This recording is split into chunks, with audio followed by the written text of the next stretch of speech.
Vi er lidt glade i låget i dag, fordi vi er i gang med at fuldføre den første plantedag.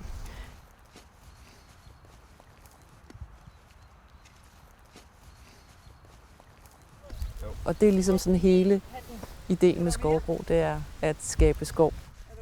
Og vi har været 30 mennesker, knap og nap, som har gået rundt og plantet noget, der bliver nogle smukke holme meget snart. Så laver vi nogle grupper, som vi går og planter sammen i. Ja, og så vil jeg også lige fortælle lidt om egen, fordi vi skal også plante et par egetræer.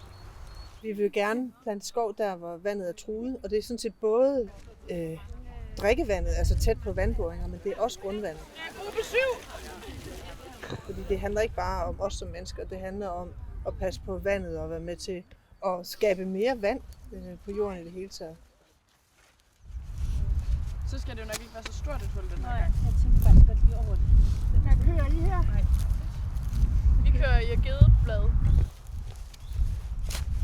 I det jord, som vi har sat spaderne ned i og planterne, hvordan vil du karakterisere den jord?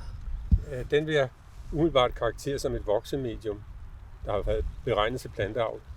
Den er gold og steril, og den skal beriges i forhold til det, man ønsker at gøre her. Der er det sjove ved biodiversitet, at nøgleordet for det er kontinuitet, altså tid.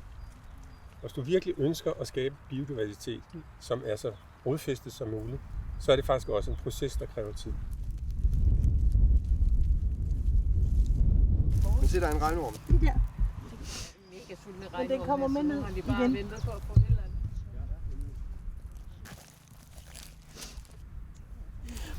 Og det vi har plantet i dag, det er jo sådan en slags forskov, plejer du at kalde det. Ja, det er en forkultur, hedder forkultur, det i skovsproget. Ja. Og det handler simpelthen om, at det er arter, som fra naturen af er pionertræarter, og som er gode til at indvandre og tage et område i besiddelse. Og så understøtter vi dem med buske, som trives under de her træer, men som også har en høj værdi biodiversitetsmæssigt, og som giver området en karakter.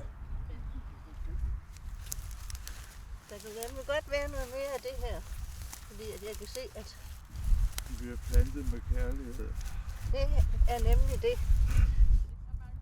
De første år her, der vil udfordringen for jorden her helt klart være at arbejde med sig selv. Ikke? Ej, en fed regnorm. Den skal nok sætte. Lige nu er den ligesom opdraget til, at den bare skal være der, og så kommer der en maskine, som vejer de der 8 tons og smider noget på den, og så den eneste grund til, at den kan kvittere, det er, at der bliver tilført gødning. Og Så den allervigtigste proces her, det er faktisk, at jorden bliver aktiv igen.